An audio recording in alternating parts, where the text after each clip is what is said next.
So today I have the honor of giving this reflection on the Buddha's teaching, the Four Noble Truths. And of course this is the essential teaching in Buddhism. What the Buddha gave to his 5 friends after the Buddha's enlightenment.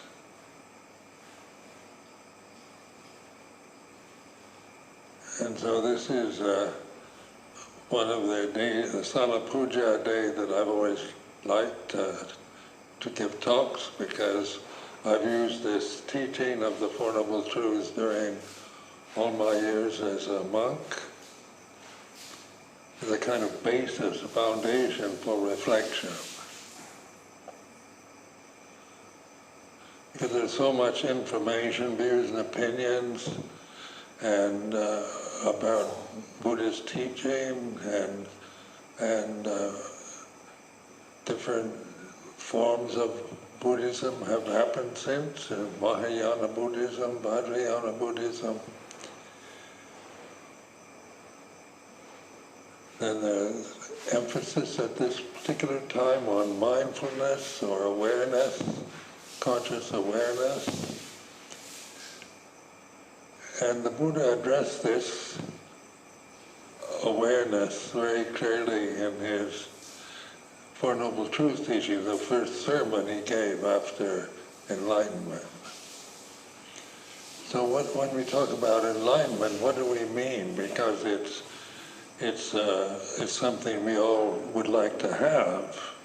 All of us here, everybody wants to become enlightened, I assume. And because it's a very desirable goal in life, to live your life in order to become someone who is enlightened. So when we talk about the Buddha's enlightenment,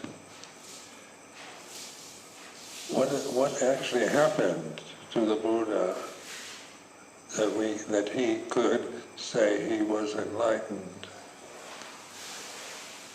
And so, is enlightenment something we've got to get? You know, there's a question to ask yourself. Is on a personal level, according to the English language, the word enlightenment is a desirable goal in life. The ultimate goal maybe for human beings. But what exactly is it? What do we mean by that? And of course, the Buddha's teaching of the Four Noble Truths points the way to the realization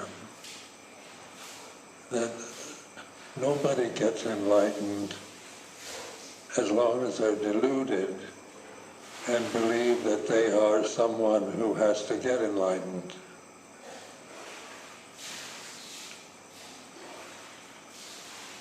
So no doubt the Buddha, during his enlightenment, saw through all the illusions of himself being a prince, an ascetic, a man, an Indian, or whatever he was conditioned to think of himself as being. He saw that all this was just conditioned phenomena, empty phenomena passing by. And the teaching is to let go of phenomena. And to let go of phenomena is what we call awareness. Awareness of the way things are.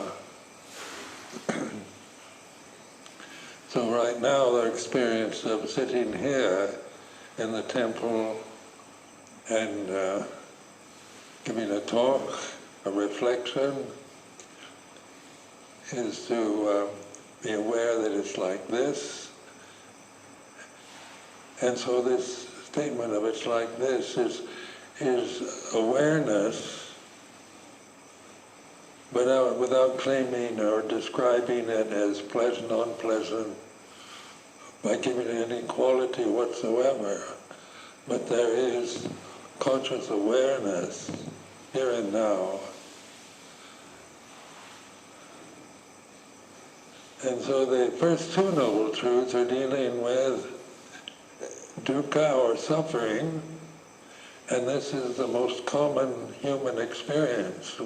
We all have suffered in life, whether we've had great fortune or all kinds of opportunities and wonderful things happening. It's still the suffering that all human beings experience due to ignorance, due to not understanding Dhamma, ultimate reality, by not really knowing who you are, where you are. We try to find identities that we identify with the race, with the gender, with nationality, with social position, with being samanas or being lay people. These are all identities that we tend to believe in. But are they really what anyone really is? On a conventional level, we can use the terms like bhikkhus, siladharas, anagarikas, and these are conventions only. But the conventions are conditioned phenomena. They're not what any of us really are. So what are we if we're not a convention, if we're not a condition? And so the Buddha pointed to understanding. And understanding in this sense means to not try to figure out as a person why you suffer. We spend a lot of time on psychotherapy and kind of psychology dealing with why do I feel anger or resentment or feel jealousy or fear. So we want to find a source of our suffering, but we're seeking it always as something that happened in the past or in the present. But time itself is an illusion, because experience is always now. When you really reflect on time, the past is a memory that you might have, remembering the recitation of the Patimokkha this morning. That's a memory, because it's past, it's over. But we remember it. And the future, tomorrow is the day we traditionally enter the Vasa, the Pancha, the 3 months traditional rains retreat as we inherited it from India, from Thailand. That's in the future. We imagine that, even tomorrow, which we can take for granted. It's an imagination in the present moment. So tomorrow is an image we create with words. Tomorrow is the day we enter the Vasa. This morning we did our recitation of the precepts. But what is the time right now? It's here and now, it's timeless. As one of my early talks was about here and now. Now is the knowing. So knowing this is not a kind of ignorant trying to just de-educate yourself or annihilate yourself as a person or as any identity. But the Four Noble Truths is a direction to investigate. It's all about investigation to find out for yourself.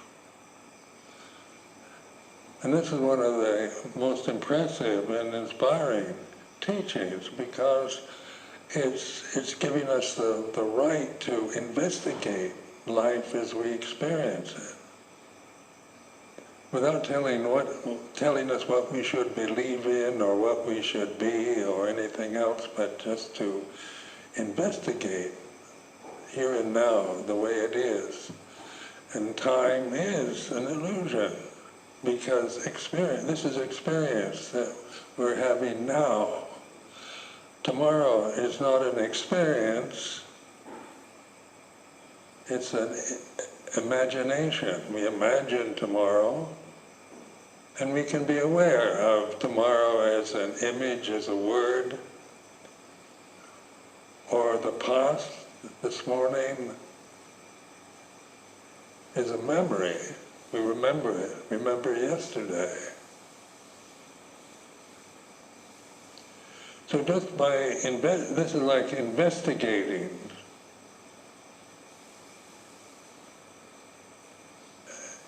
We're encouraged to investigate experience. The things we take for granted, such as time, such as the past, such as the future, such as what you believe you are, how you've been conditioned to think or believe that you are, you have a name, you have all kinds of identities that you were not born with. As I pointed out many times, like a newborn baby is a conscious human form, but we give it a name. The mother or father decide this baby's going to be called a certain name. We didn't choose the name. It was given to us. Babies are born either male or female babies, but male and female are words in the English language. And so we identify how males should be, boys should wear blue, and female babies should wear pink, and this is all kind of part of an assumed tradition, a cultural tradition that we strongly become addicted to, because we're informed what we are, our worth, when we're very innocent, when we're children. So whether the information is very good or very bad, it is not what any of us really are.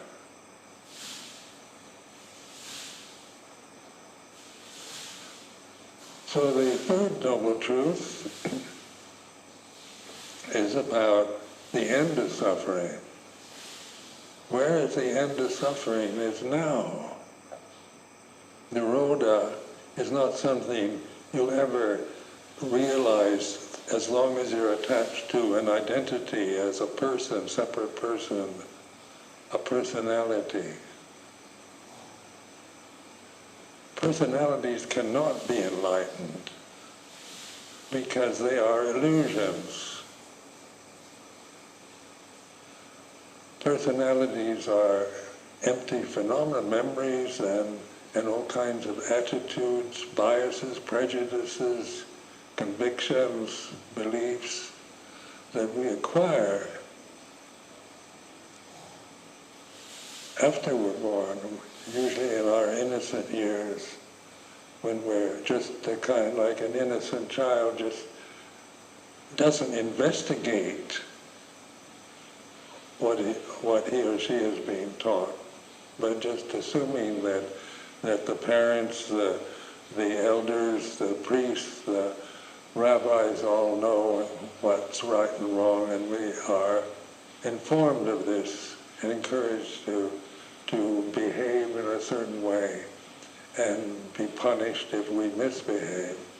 So the personality is based on reward and punishment.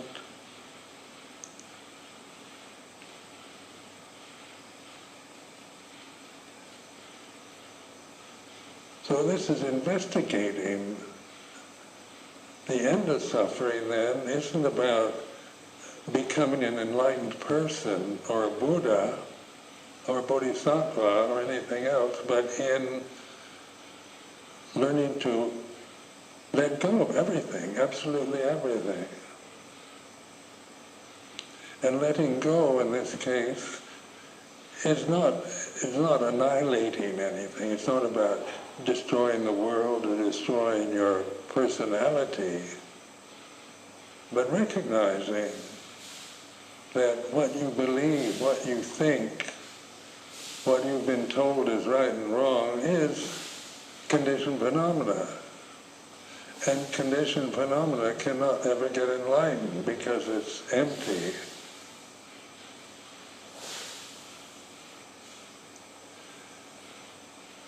In the dependent origination teaching, it begins with avijja paccaya sankhara, and the avijja is ignorance of our true nature. So avijja is basically the personality view, the cultural conditioning, the language that we attach to, the attitudes, the biases, the prejudices, the beliefs that some may be very good, some may be all wrong, but it's this attachment to what we're not that is avijja, or ignorance of Dhamma. Dhamma is here and now. It's not something you get when you're enlightened, but something you actually are at this very here and now reality.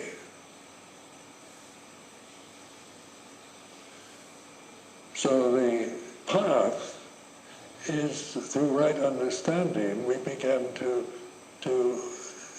and through investigation of suffering and its causes, we realize letting go means to relax, to not believe and reinforce old habits by operating always from the self-centered view. But letting go, trusting in Dhamma as a refuge, because it's here and now, timeless, and what we actually are Dhamma, rather than a person, a separate entity. So the word Dhamma is another word, a Pali word that we use, but it's not a definition, it's not defined. So in English, when we try to define Dhamma, we call it absolute reality. But what does that mean? Is that some vague kind of mystical experience that we hope to attain or realize through meditation, through practice? Realize the Dhamma, become enlightened persons? These are, to investigate. These are not wrong thoughts or bad thoughts, but they're also avijja, or ignorance.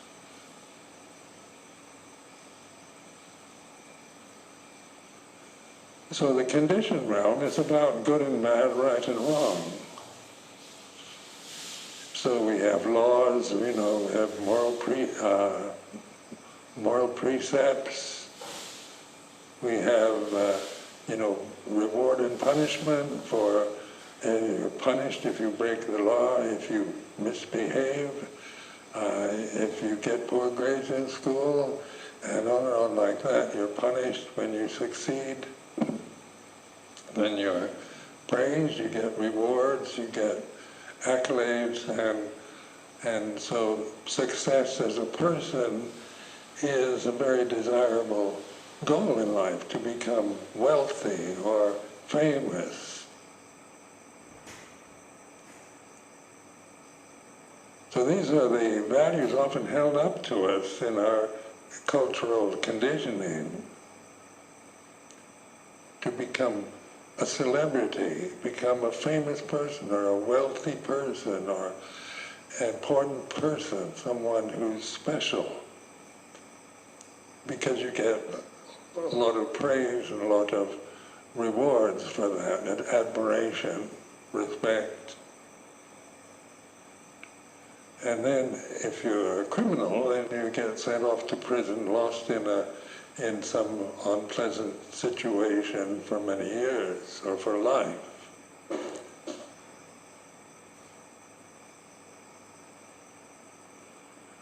But good and bad, right and wrong, are words, are conditioned phenomena. Is Dhamma good or bad? Is it right, or is there right Dhamma and bad Dhamma? Or is there, what is absolute reality?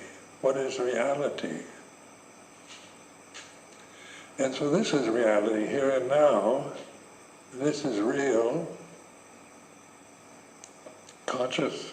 We all experience consciousness.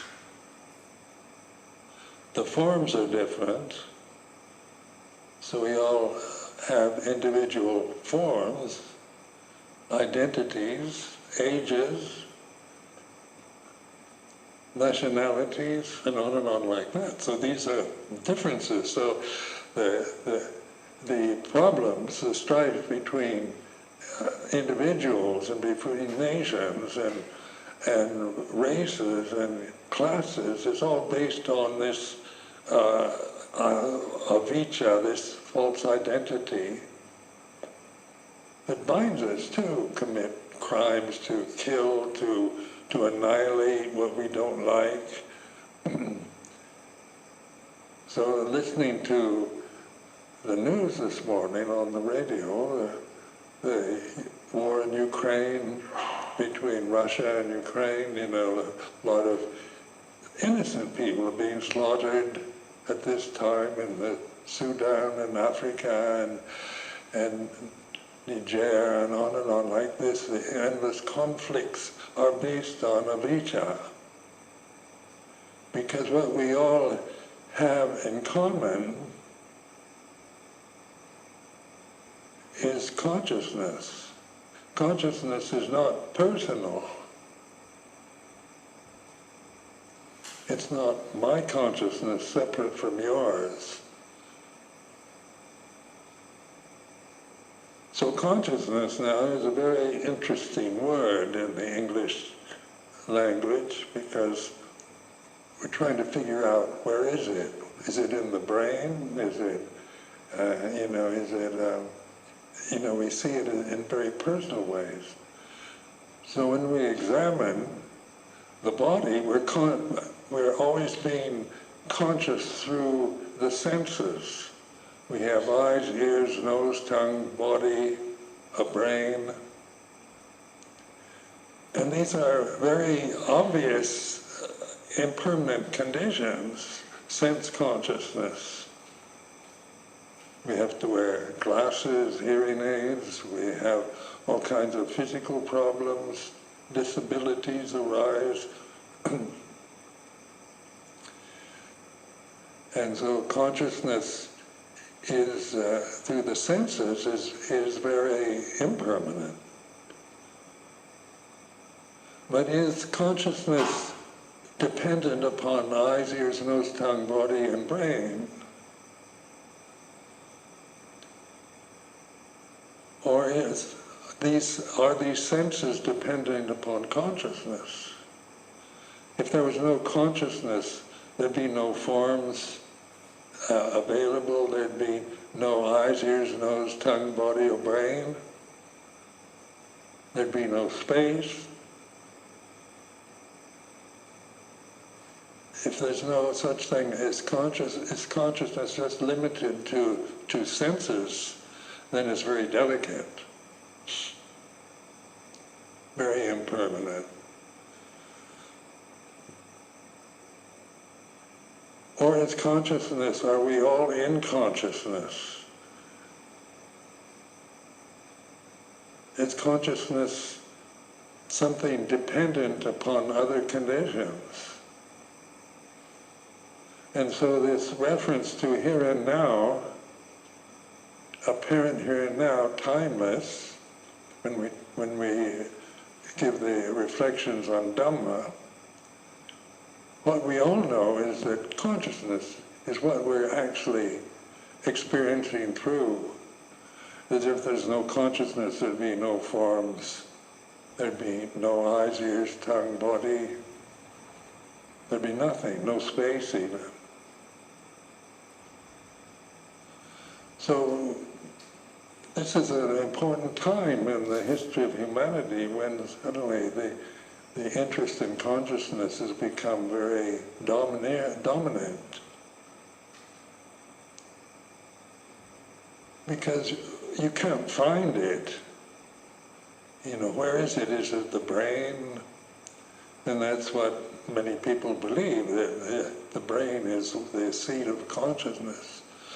But the brain, all our brains are in consciousness.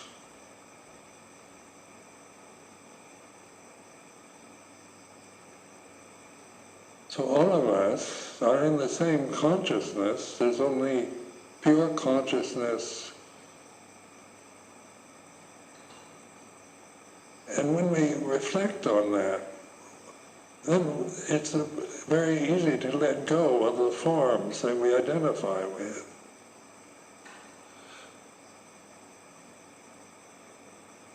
Because we see how ephemeral they are, how uncertain, unstable our thoughts, our emotions, our senses can be.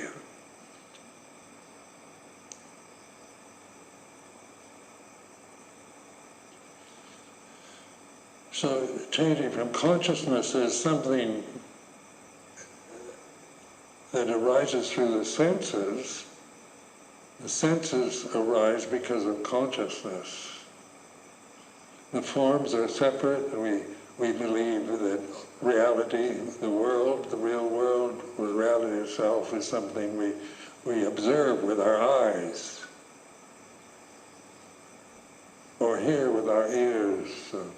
The real world is out there. We go out to try to solve the problems of society through endless conversations, endless peace conferences, trying to figure out how to live together and build peace and harmony. We have ideals such as democracy and harmony and love, universal love and loving kindness as beautiful words. But they are words. What is the reality of loving kindness, of metta? Is it something you create with words by thinking positively and loving everybody and everything? When so much of the world isn't lovable. What we see and hear and smell and taste, touch is not lovable or good or right. We're very much aware of what's wrong, who's to blame, and we take sides and we end up in quarrels and confusion, and we try to we blame others for our suffering or for what's going wrong in the world. So we're caught in a web, captured in a web, a sticky web that we're clinging to.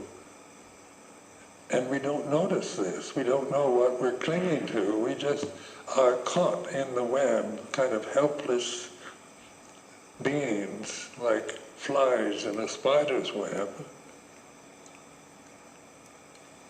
And how do you get out of the web? And so this teaching of the Four Noble Truths are the directions on how to let go.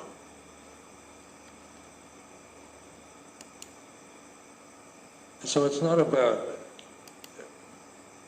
me as a separate form, like a fly that figures out how to get out of the spider's web.